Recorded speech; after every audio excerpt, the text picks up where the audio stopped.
આમ આદમી પાર્ટી જેવીને લાવી અને છોટુભાઈ વસાવાની જે લડત આખા ઉમરગામથી અંબાજી સુધી ચાલતી એસસી એસટી ઓબીસી માઇનોરિટી એને તોડવા માટેનો આને ખોટો મસીહા, જૂઠા મસીહા, નકલી મસીહા બનાવ્યા છે. અને નકલી મસીહા કોણ છે? આમ આદમીના ધારાસભ્ય કોણ પણ? ચૈતર વસાવાને. નર્મદા જિલ્લાની અંદર કોંગ્રેસની જિલ્લા પંચાયત બને છે, નગરપાલિકા રાજપીપળા બને છે અને તમે જોઈ લેજો ડેડિયાપાડા, સાગબારા, ચીગદા કે પછી રાજપીપળાની તિલકવાડા, આ બધી બેઠકો આ વખત રાજપીપળા બધી તાલુકા પંચાયતો કોંગ્રેસની બને છે. આમ આદમી પાર્ટી સાથે જે કોંગ્રેસે ગઠબંધન કર્યું એ બહુ મોટું નુકસાન હતું. આજે ચૈતર વસાવા એમ કહે કે મને 1 લાખ ને ઉપરથી ઝઘડિયામાં મહિલા વિધાનસભામાં, 1 લાખ ને ડેડિયાપાડાની અંદર વિધાનસભામાંથી મહિલા, એમને તો એવું છે કે જાણે વોટ એમને પોતાના અંગત વોટ હોય એવી વાત કરે છે. એ વોટ બધા કોંગ્રેસના વોટ પડ્યા છે, બધા બીટીપીના તૂટીને પડ્યા છે. સ્થાનિક સ્વરાજની ચૂંટણીને હવે થોડા દિવસ બાકી છે, ત્યારે અત્યારથી તમામ રાજકીય પક્ષો પોતાના ઉમેદવારોને લઈને કસમકસમાં છે.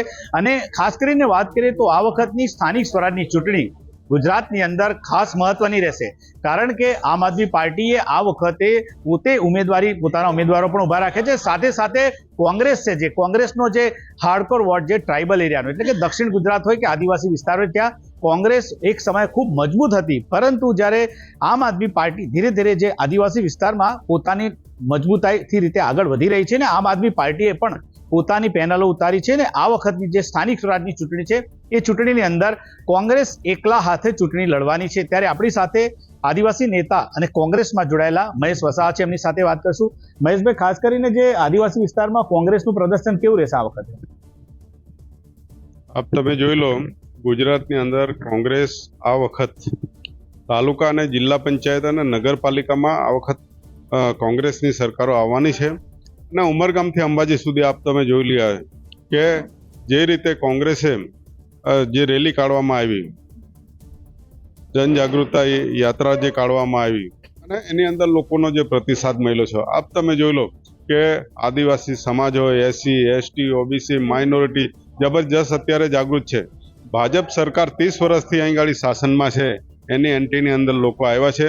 અત્યારે તમે જોઈ લો મોંઘવારી, ભ્રષ્ટાચાર, જલ સે નલ, એની અંદર જબરજસ્ત ટ્રાઇબલ જે બજેટ આવે છે એની અંદર ભ્રષ્ટાચાર કરે છે. આપ તમે જોઈ લો બીજેપીના મંત્રીઓ પણ ભ્રષ્ટાચારની અંદર સંડોવાયા, એમના છોકરાઓ સંડોવાયા છે. એ સમયની અંદર ગુજરાતની હવે પ્રજા જાણી ગઈ છે અને કોંગ્રેસ આ વખત જબરજસ્ત લીડિંગ કરી અને તાલુકા, જિલ્લા અને નગરપાલિકા બનાવવામાં આવશે. કોંગ્રેસ સામે જો પડકારની વાત કરીએ તો કોંગ્રેસ સામે ભારતીય જનતા પાર્ટી તો પડકાર છે જ, કારણ કે ભારતીય જનતા પાર્ટીનું શાસન છે. પરંતુ બીજી તરફ અત્યારે જે આમ આદમી પાર્ટી ખૂબ એક્ટિવ છે, આમ આદમી પાર્ટીના નેતાઓ કાર્યક્રમો કરી રહ્યા છે, એમને ઉમેદવારો પણ જાહેર કરી રહ્યા, એટલે કે એડવાન્સ આમ આદમી પાર્ટી ચાલી રહી છે. આમ આદમી પાર્ટીને કેટલો પડકાર માનો તમે? આમ આદમી પાર્ટી એટલે આરએસએસની અને ભાજપની બે ટીમ કહેવાય. આ પૂરું પ્લાનિંગ કરેલી વસ્તુ છે. ગુજરાતની અંદર આમ આદમી પાર્ટીને જે મોકલવામાં આવી છે એ દિલ્હીની અંદર અન્ના હજારાને એક આંદોલન તરીકે ત્યાં ગાડી ભેગા કરી, પબ્લિકને ભેગા કરી અને કેજરીવાલે પણ ત્યાં એવું કીધું કે અમે રાજકારણમાં નહીં આવીએ. છતાં બી આ એક આરએસએસની આખી ડિઝાઇન હતી. આરએસએસ આટલા વર્ષોથી આ દેશની અંદર જે જાતિવાદ ચલાવે છે, હિન્દુ મુસ્લિમ, એ લોકોએ આ વિસ્તારની અંદર વોટ કોંગ્રેસના, ખાસ કરીને કોંગ્રેસ અને બીજા અન્ય પક્ષો જ્યાં જ્યાં પ્રાદેશિક પક્ષો છે ત્યાં વોટ તોડવાનું કામ કરી રહ્યું છે. અને એના માટે આ ગુજરાતની અંદર આ લોકોએ મોકલેલી છે આમ આદમી પાર્ટી. આમ આદમી પાર્ટી કોઈ મજબૂત નથી. એ લોકો આગળ પણ લડેલા હતા, 2022ની અંદર લડ્યા, ક્યાં કોઈ સીટો આવી છે?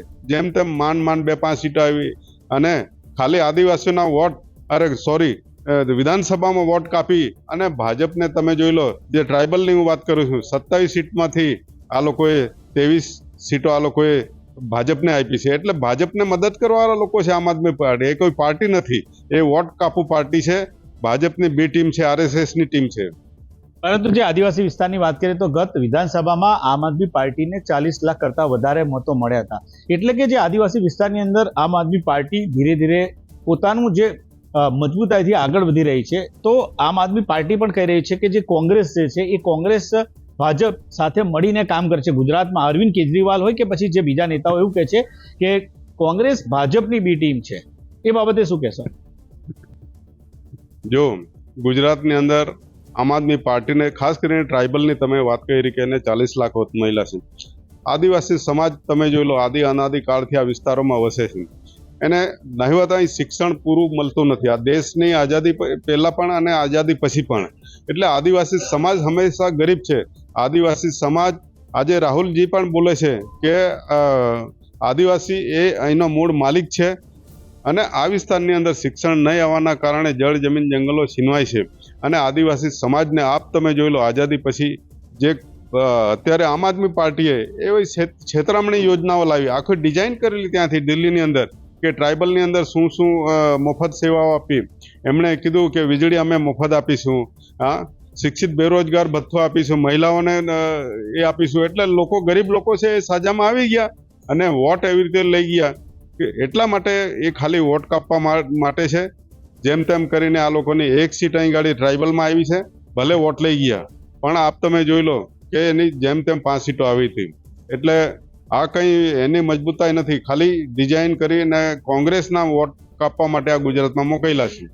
આમ આદમી પાર્ટીની જો વાત કરીએ તો ડેડિયાપાડા, સાગબારા અને ઝઘડિયા, વાલિયા, નેત્રંગ એ વિસ્તારમાં ખાસ જે તમારો જે વિસ્તાર છે, તમારો મત વિસ્તાર પણ છે અને એ વિસ્તારમાંથી તમે આવો છો, એ જે વિસ્તાર છે એમાં આમ આદમી પાર્ટી તાલુકા પંચાયત અને જિલ્લા પંચાયતની સીટો લેવા માટે પ્રયાસ કરે છે અને ઘણા એવા પણ નેતાઓ એમને જોડ્યા છે કે જે કોંગ્રેસ સાથે હતા અને તમારી સાથે પણ હતા, અને એવા નેતા પણ આમ આદમી પાર્ટીમાં આવી રહ્યા છે. તો અને ખાસ કરીને યુવાનો આમ આદમી પાર્ટીમાં મોટી સંખ્યામાં જોડાઈ રહ્યા છે, જેના વિડીયો પણ જોવા મળતા હોય છે. ને આમ આદમી પાર્ટીની રેલીમાં ખાસ કરીને જે આદિવાસી વિસ્તારમાં રેલીઓ થતી હોય છે એની અંદર યુવાન ખાસ જોડાય છે. તો એ બાબતે શું કહેશો તમે? આપ જો આજે કેવડિયાની અંદર જે મિટિંગ હતી, આ બધા એની અંદર ઘણા ભાજપનાથી અંદર જોડાયા છે, આમ આદમી પાર્ટીમાં પણ જોડાય છે. અને આપ તમે કહો છે કે આમ આદમી પાર્ટીની અંદર કોંગ્રેસમાંથી જોડાય છે, બીજા જોડાય. અરે એ કોઈ વજનદાર માણસો નથી. ઓનલી ફોર ખાલી કોઈ માણસ એમ જ હોય, સામાન્ય માણસોને પણ આ જોડી અને સોશિયલ મીડિયાના માધ્યમથી આ લોકો ખેસો પહેરાવીને એવું કહે છે કે આ ફલાણી એમાંથી જો અહીં જોડાઈ ગયા, આટલા યુવાનો અમારી સાથે જોડાઈ ગયા. એવું કંઈ છે નથી. આપ તમે જોઈ લો, ઝઘડિયા તાલુકાની અંદર એમને જે જોડવાનું કામ, કોઈ કંઈ જોડાયા નથી. આપ તમે જોઈ લો, બધાએ રાજીનામા આપી દીધા છે અને ત્યાં કોઈ એવા કેન્ડિડેટ નથી. જ્યાં ત્યાં લે ભાગું. અને આ કેન્ડિડેટો જે એમણે જાહેરાત કરી છે એ ભાજપ હાથે સોદાબાજી કરીને જ અત્યારે ગુજરાતની અંદર જે જિલ્લાનું પહેલું જે લિસ્ટ બનાવ્યું છે એની અંદર ઓનલી ફોર અહીંના લોકોની માનસિકતા તોડવા માટેનું અને ખોટી હવા બનાવવા માટે જ આ લિસ્ટ જાહેર કર્યું છે. બાકી એ ભાજપની બી ટીમ જ છે. બીજું છે ચેતર વસાવાની વાત કરીએ તો ચેતર વસાવાની વાત એટલા માટે આપણે ખાસ કરતા જ કારણ કે તમારી સાથે હતા.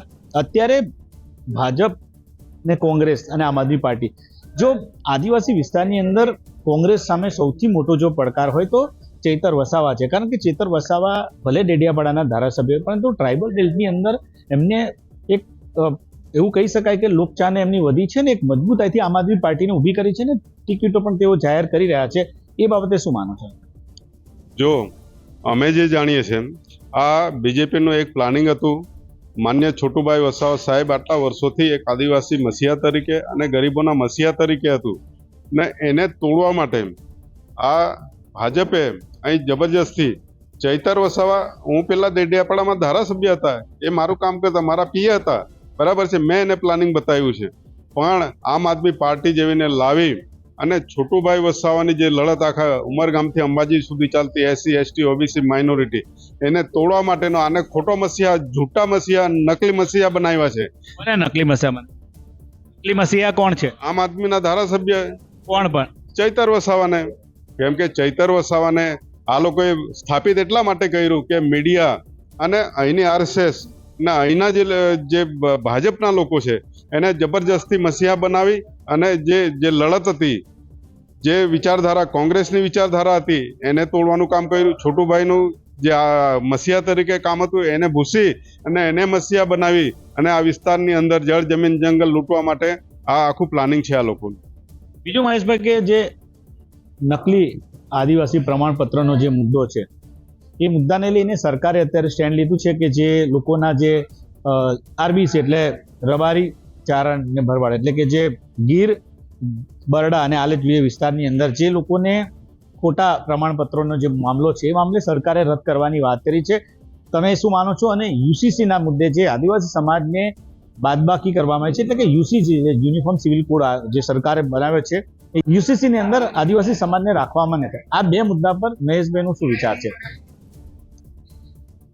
ગુજરાતની અંદર જે યુસીસી લાવવામાં આવ્યા છે એ કંઈ એકલો એવું ખાલી આ ચૂંટણીઓ અત્યારે આવી છે અને એ ચૂંટણીઓમાં આદિવાસીઓ મત આપે એમ કરીને આ લોકોએ યુસીસી આદિવાસીઓને અંદર રાખવાનો નથી. સમાન સિવિલ કોડ આનો શબ્દ જે છે કે બધા નાગરિક બધા સરખા હોવા જોઈએ, પણ હું માનતો નથી. કેમ કે શિડ્યુલ એરિયા એ કહે છે ભારતના બંધારણ શિડ્યુલ 5 કે આદિવાસીઓને કોઈ કાનૂન ભારતનો લાગુ પડતો નથી. બીજી વસ્તુ કે ગુજરાતની અંદર જે ભાજપે જે શરૂ કર્યું છે કે આદિવાસી વિસ્તારોની અંદર જલ સે નલની વાત કરીએ, પણ એ કંઈ આ યોજનાઓ કંઈ સફળ નથી. એટલે ખાસ કરીને આમ આદમી પાર્ટીને જે આદિવાસી મસીહા બનાવવાની જે વાત કરી અત્યારે કોઈ નથી. તમે જોઈ લો ડેડિયાપાડાની અંદર આ કોંગ્રેસે આખું જે સમાપન કર્યું દક્ષિણ ગુજરાતની અંદર, હજારો લોકો તૂટી ગયા. ત્યાર પછી તમે જોઈ લો ડેડિયાપાડામાં કશું છે નથી. આવનારા સમયની અંદર આ નર્મદા જિલ્લાની અંદર કોંગ્રેસની જિલ્લા પંચાયત બને છે, નગરપાલિકા રાજપીપળા બને છે, અને તમે જોઈ લેજો ડેડિયાપાડા, સાગબારા, ચીકદા કે પછી રાજપીપળાની તિલકવાડા આ બધી બેઠકો આ વખત રાજપીપળા બધી તાલુકા પંચાયતો કોંગ્રેસની બને છે. મહેશભાઈ શું ભૂમિકા ભજવશે આ ચૂંટણીમાં ખાસ? મહેશ વસાવા વર્ષોથી લડે છે ગરીબો માટે. છોટુભાઈ વસાવા સાથે અમે આટલા સમયથી સાથે કામ કર્યું છે. મને આખો એનો અનુભવ છે. અમે પાર્ટીઓ પણ ચલાવી છે. અમારી રણનીતિ જે જળ, જમીન, જંગલ અને ગરીબો માટે જે માટે અમે લડીએ છીએ, આ વિસ્તારના જળ, જમીન, જંગલ, ખનિજો હોય, પાણી હોય, સ્ટેચ્યુની સામે પણ અમે લડ્યા છે. આપ તમે જોઈ લો વર્ષોથી આ સ્ટેચ્યુ, અહીંના આદિવાસીઓને પાણી નથી મળતું, અહીંના લોકોને પાણી ખાસ મળતું નથી. આ નર્મદાનું પાણી સૌરાષ્ટ્ર, કચ્છ અને રાજસ્થાનમાં લઈ જવામાં આવ્યું ને આપ તમે જોઈ લો સ્ટેચ્યુની અંદર અત્યારે જે બધા ઝૂંપડા તોડીને કાઢવામાં આવ્યા, એને ખરેખર જ્યારે સ્ટેચ્યુ અહીં મૂકવાની વાત કરી ત્યારે બીટીએસ કરીને એક સંગઠન હતું અમારું. એ બીટીએસ સંગઠને આખા ગુજરાતની અંદર બંધનું એલાન આપ્યું અને બંધના એલાનની અંદર વિરોધ કર્યો. આ કેવડિયાની અંદર એવી રેલીઓ બીટીએસ તરફથી બી કાઢવામાં આવી કે અહીં કેવડિયાથી ચાલતા રાજપીપળા સુધી હજારો લોકો ત્યાં ગાડી ગયા. એટલે અહીં ગાડી ઝૂંપડા જે તોડવામાં આવ્યા તે વખત કીધું કે અમે ઈ રિક્ષાથી લોકોને રોજગારી આપીશું, અહીંના લોકોને દુકાનો આપીશું, પણ કશું એવું છે નથી. જે લોકોએ પોતાના ઘરો અને ગામડા પાસે દુકાનો એ આ લોકોએ તોડી નાખી છે. એટલે આદિવાસીઓ અને ગરીબોની રોજી છીનવી લીધી છે. જે ખાસ તમે વાત કરી બીટીએસની વાત કરીએ તો બીટીએસના તમારા જે સાથી હતા પ્રફુલ્લ વસાવા અને રાજ વસાવા અત્યારે ભારતીય જનતા પાર્ટીમાં ગયા છે અને ચેતર વસાવા વિરુદ્ધ એ લોકોના જે નિવેદનો પણ છે સોશિયલ મીડિયામાં પણ કહે છે. તમે શું કહો છો એ બંને બાબતે? જો લોકશાહી છે, કોઈ બી પાર્ટીમાં જઈ શકે છે, પણ કોઈના મજબૂર થઈને આથા બનીને કામ કરવું એ બરાબર નથી.